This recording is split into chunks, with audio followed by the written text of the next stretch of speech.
बूढ़े पति पत्नी की दुख भरी कहानी। मेरा नाम राजीव है। मुझे गांव के घर से काफी दूर की बड़ी सिटी में नई नौकरी मिली थी। इस शहर में भाड़े का घर लेकर रहने लगा।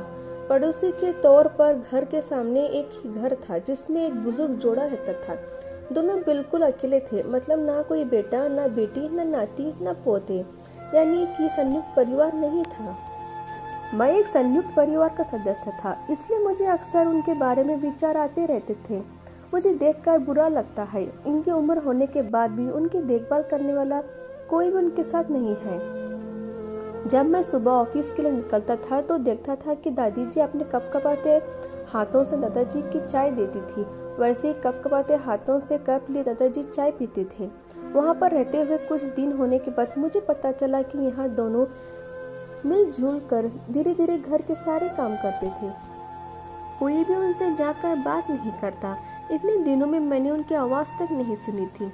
जब मैं शाम को ऑफिस से घर आता तब दोनों को घर के आंगन में बैठा पाता था और उन दोनों के ही चेहरे पर थकान साफ साफ पड़ पाता था। मेरा मन कई बार करता कि मैं उनसे जाकर बात करूं, लेकिन फिर किसी वजह से मेरे पाँव वहीं पर थम जाते। मैं जब उन्हें देखता था मुझे मेरे दादा दादी की बहुत याद आती थी और मैं घर पर फ़ोन लगाकर उनसे बात कर लिया करता था। एक संडे जब मुझे ऑफिस में छुट्टी थी तो मैंने देखा दादी जी काम कर रही थी, लेकिन उन्हें रोज की अपेक्षा आज काम करने में कुछ ज़्यादा ही तकलीफ हो रही थी। मैंने उनके पास जाकर पूछा कि दादी जी, आपकी तबीयत तो ठीक है ना? क्या मैं आपकी कोई मदद कर सकता हूँ? उन्होंने प्रतिक्रिया नहीं दी। मैं दोबारा उनसे पूछा, बताइए दादी जी, मैं क्या करूँ आपके लिए? उन्होंने फिर भी कोई उत्तर नहीं दिया। मुझे काफ़ी आश्चर्य हुआ। कुछ मिनटों बाद दादाजी वहाँ आए। वह भी कुछ नहीं बोले। मैंने ही बात को आगे बढ़ाते हुए कहा, मुझे लगता है कि दादी जी की तबीयत खराब है, इसलिए मैं यहाँ आया हूँ। मैं आपकी मदद करना चाहता हूँ। बताएं मैं कैसे आपकी मदद कर सकता हूँ? दादाजी इशारों में मुझसे बातें करने लगे। उन्हीं इशारों से मुझे बताया कि दादी जी सुन और बोल नहीं सकती। उन्होंने यह भी बताया कि वह खुद भी बोल नहीं सकते, वह सुन सकते हैं, मेरी बात समझ सकते हैं। उन्होंने इशारे से दादी से कुछ कहा और दादी ने मेरे तरफ देखा और मेरे माथे पर हाथ फेरा। मैं उन दोनों की तरफ देखते ही रहा और ना जाने कब मेरे आंखों से आंसू बहने लगे। उस दिन के बाद जब भी मुझे समय मिलता मैं उन दोनों के पास चला जाता। वह मुझ पर बहुत प्यार बरसाते।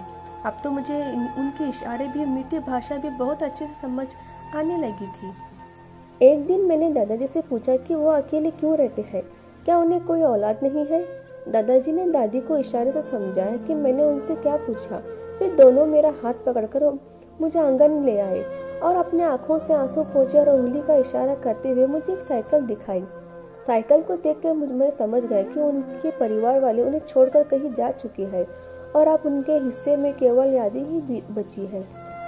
उन्हें रोता हुआ देखकर मैं भावुक हो गया और मैंने दोनों को गले से लगा लिया। उन्होंने मेरे ऊपर अपने सीने में सालों से बंद प्यार के बदले से प्यार की इतनी बारिश कर दी कि मैं पूरी तरह उसमें भीग गया। Please subscribe.